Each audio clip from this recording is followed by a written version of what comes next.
The Wind in the Willows. Written by Kenneth Grahame. Narrated by Stibbard. Chapter 12. The Return of Ulysses. When it began to grow dark, the rat, with an air of excitement and mystery, summoned them back into the parlour, stood each of them up alongside of his little heap, and proceeded to dress them up for the coming expedition. He was very earnest and thoroughgoing about it, and the affair took quite a long time. First, there was a belt to go round each animal, and then a sword to be stuck into each belt, and then a cutlass on the other side to balance it. Then a pair of pistols, a policeman's truncheon, several sets of handcuffs, some bandages and sticking plaster, and a flask and a sandwich case. The badger laughed good-humouredly and said, "All right, Ratty, it amuses you and it doesn't hurt me. I'm going to do all I've got to do with this here stick."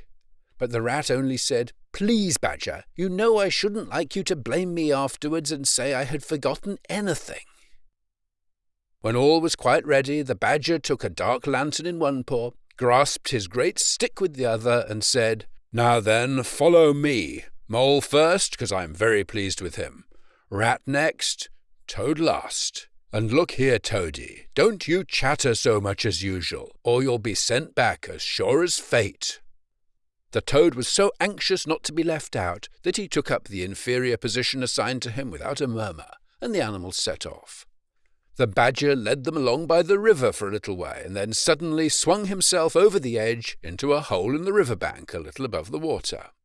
The mole and the rat followed silently, swinging themselves successfully into the hole as they had seen the badger do.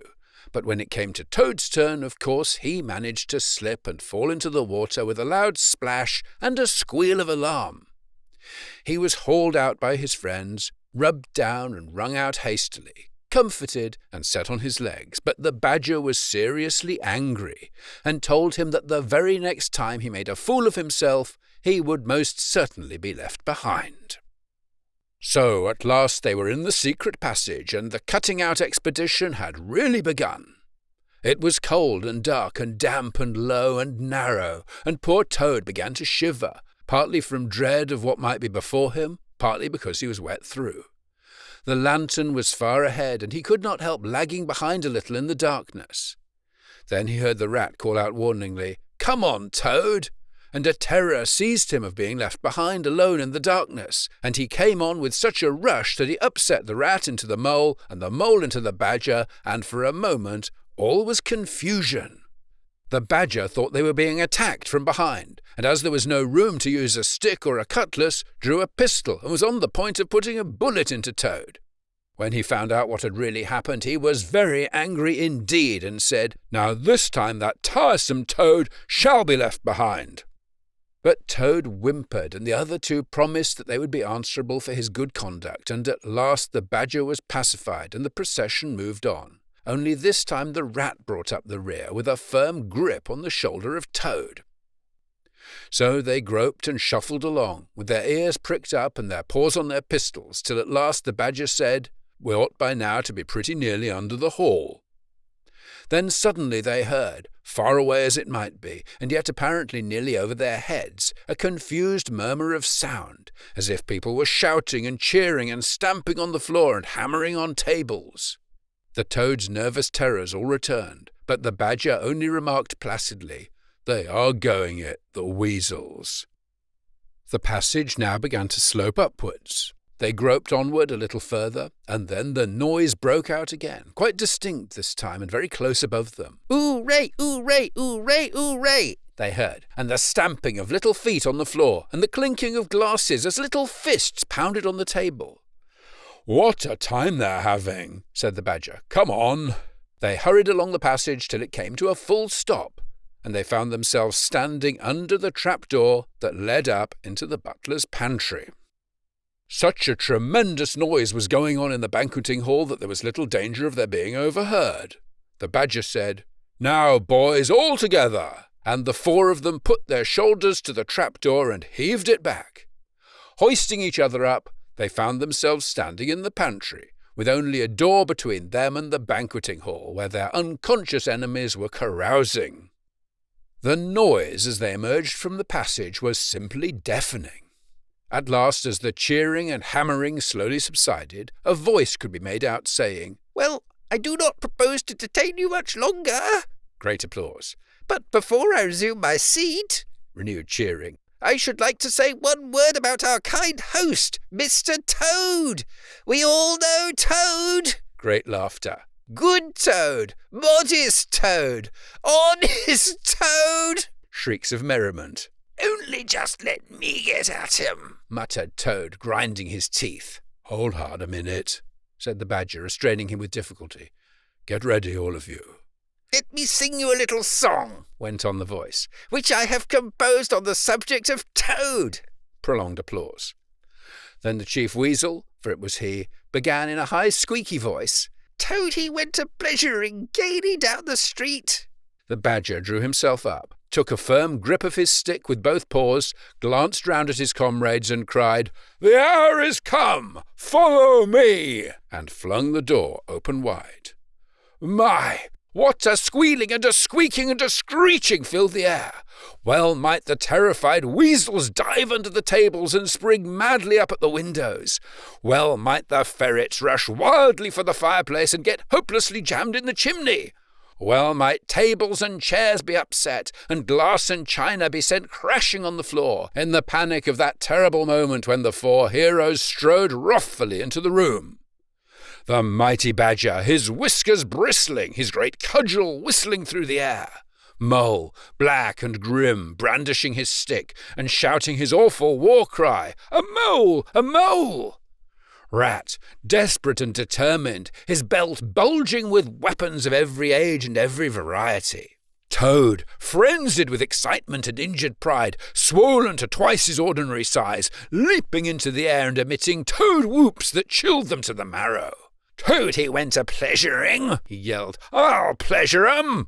And he went straight for the Chief Weasel. They were but four in all, but to the panic-stricken weasels the hall seemed full of monstrous animals, grey, black, brown and yellow, whooping and flourishing enormous cudgels, and they broke and fled with squeals of terror and dismay, this way and that, through the windows, up the chimney, anywhere to get out of reach of those terrible sticks. The affair was soon over. Up and down the whole length of the hall strode the four friends, whacking with their sticks at every head that showed itself, and in 5 minutes the room was cleared. Through the broken windows the shrieks of terrified weasels escaping across the lawn were borne faintly to their ears. On the floor lay prostrate some dozen or so of the enemy, on whom the Mole was busily engaged in fitting handcuffs. The Badger, resting from his labours, leant on his stick and wiped his honest brow.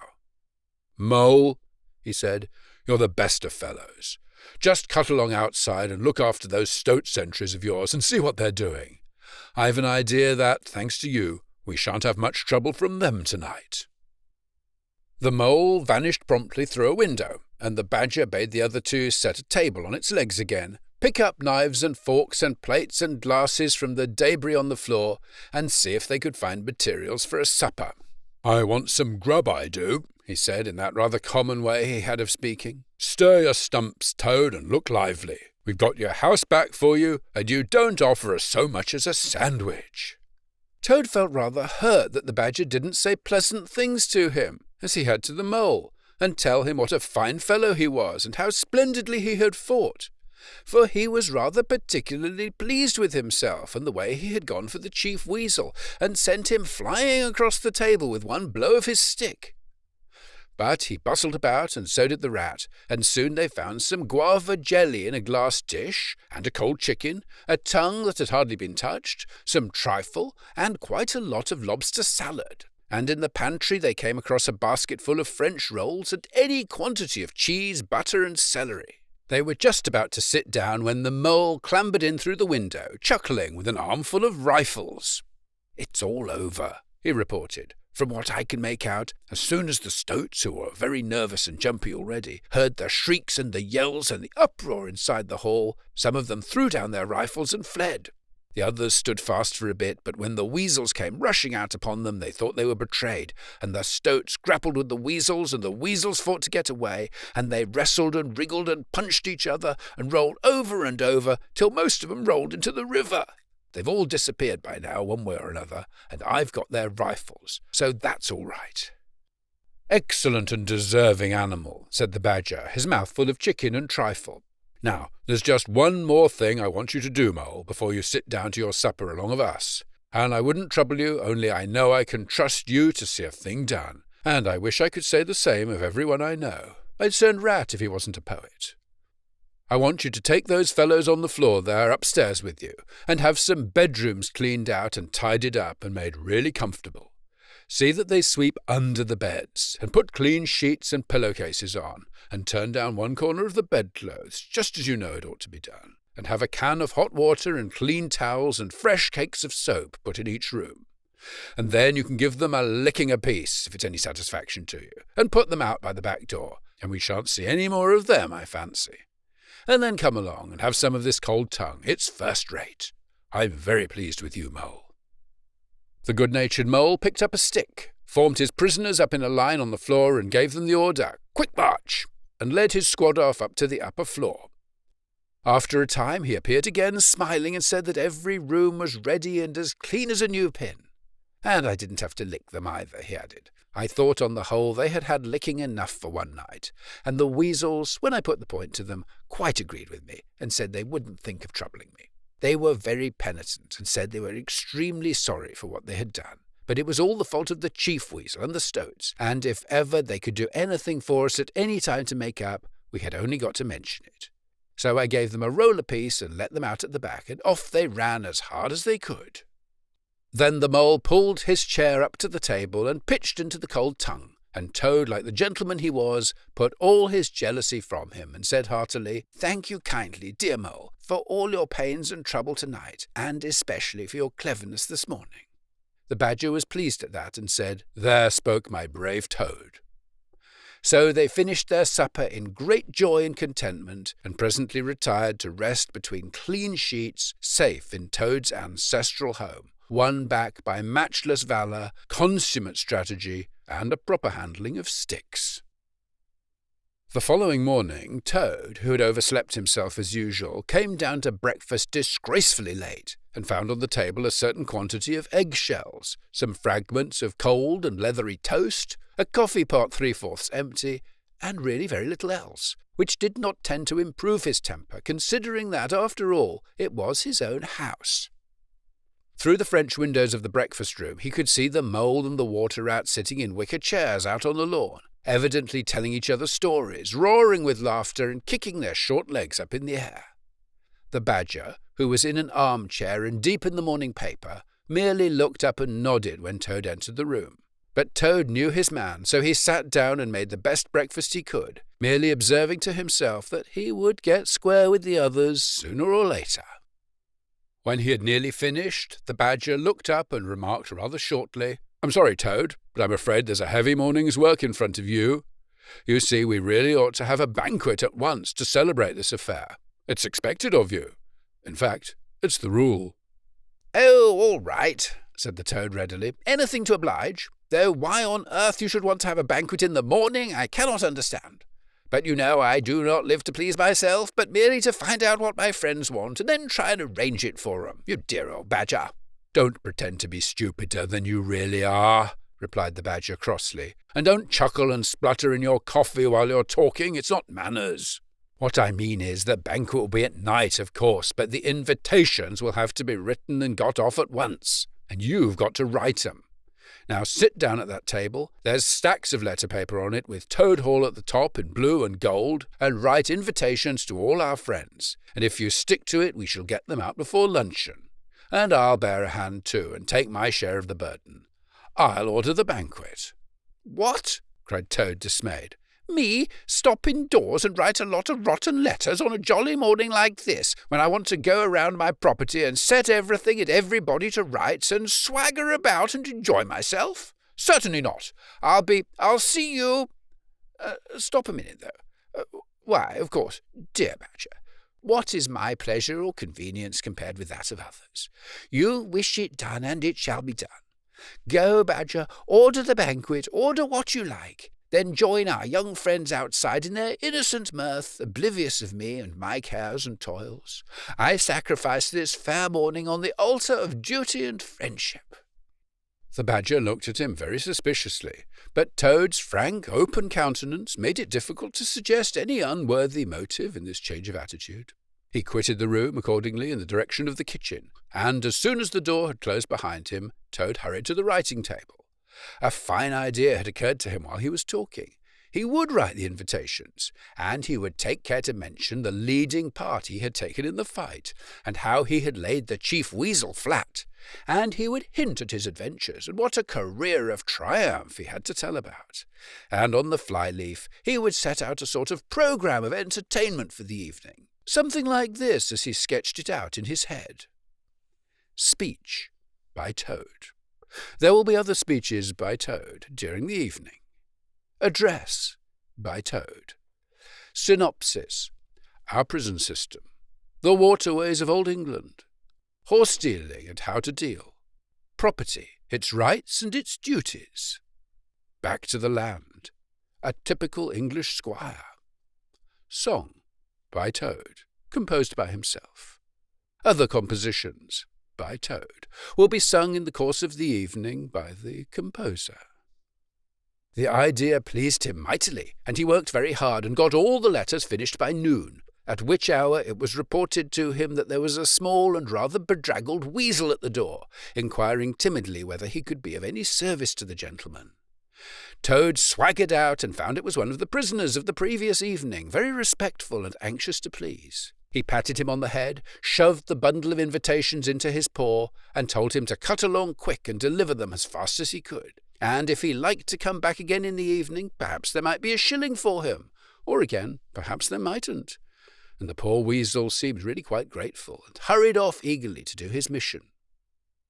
When the other animals came back to luncheon, very boisterous and breezy after a morning on the river, the mole, whose conscience had been pricking him, looked doubtfully at Toad, expecting to find him sulky or depressed.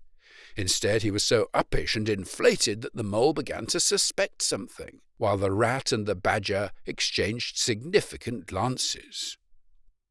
As soon as the meal was over, Toad thrust his paws deep into his trouser pockets, remarked casually, "Well, look after yourselves, you fellows. Ask for anything you want," and was swaggering off in the direction of the garden, where he wanted to think out an idea or two for his coming speeches, when the rat caught him by the arm.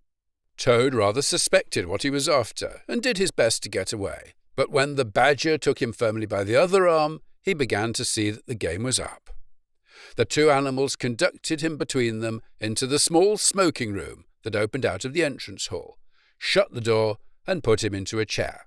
Then they both stood in front of him, while Toad sat silent and regarded them with much suspicion and ill humour.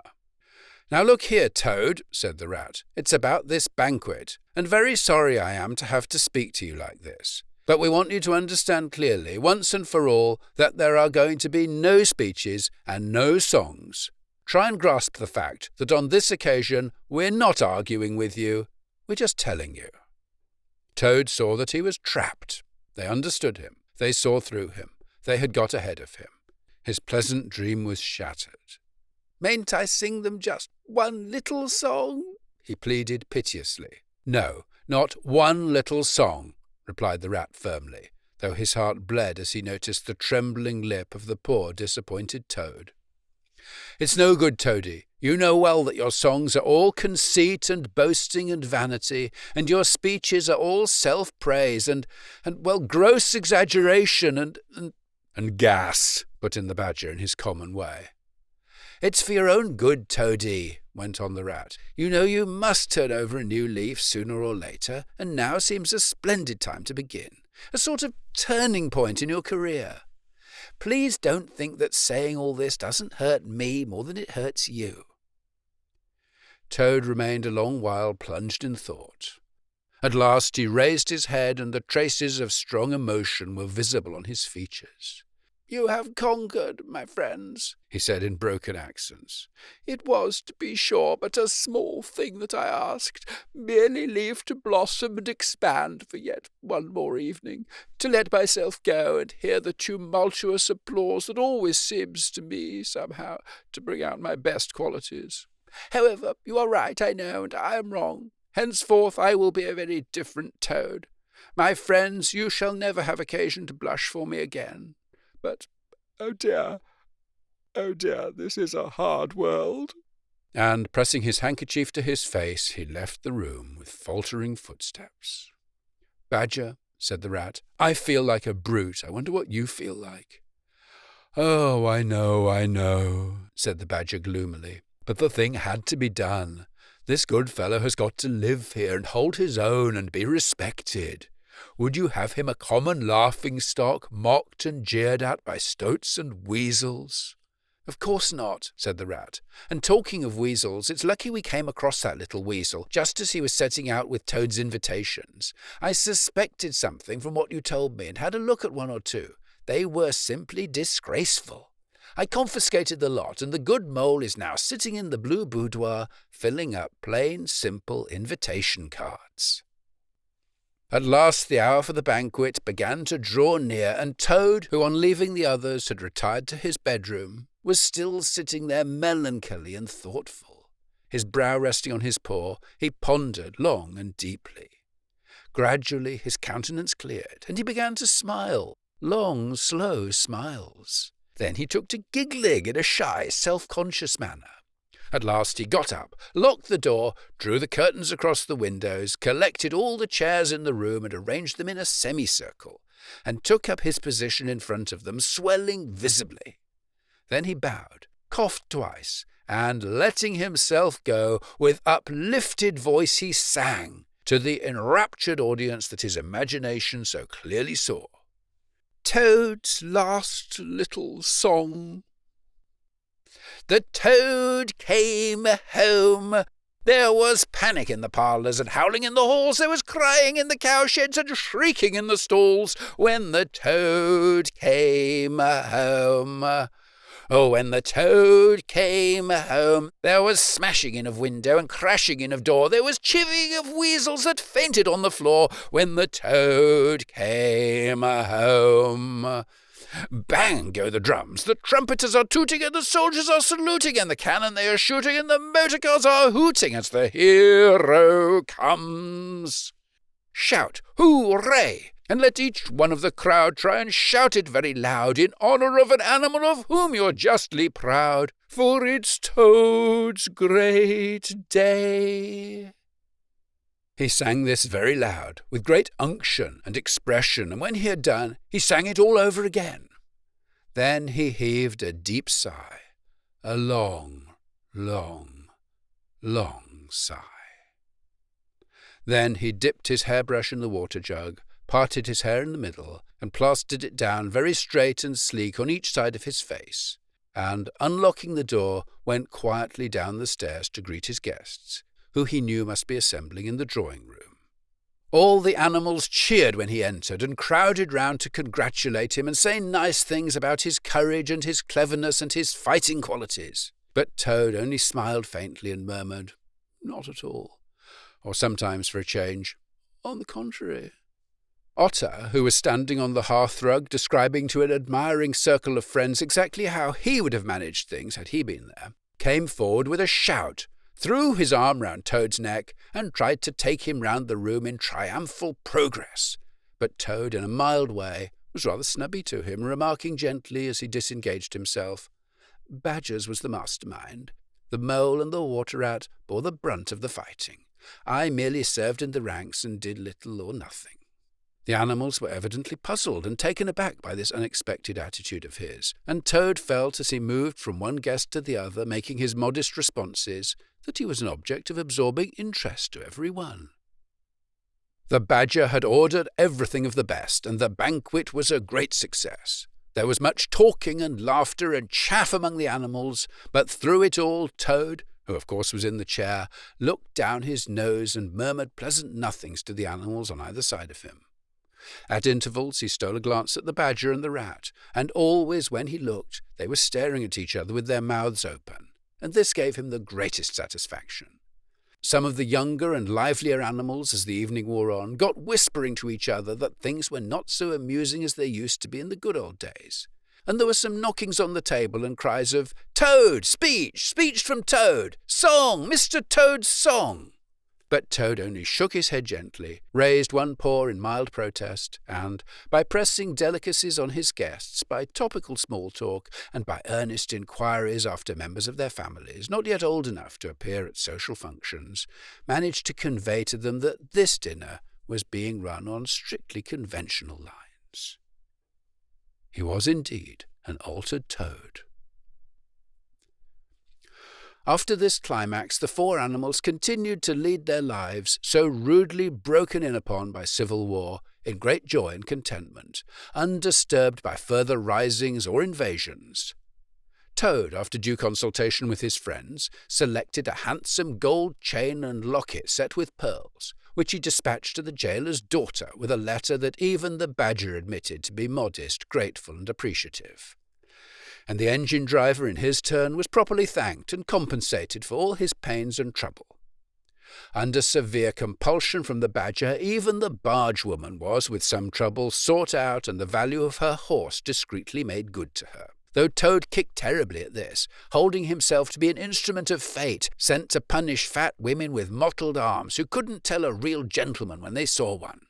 The amount involved, it was true, was not very burdensome, the gypsy's valuation being admitted by local assessors to be approximately correct.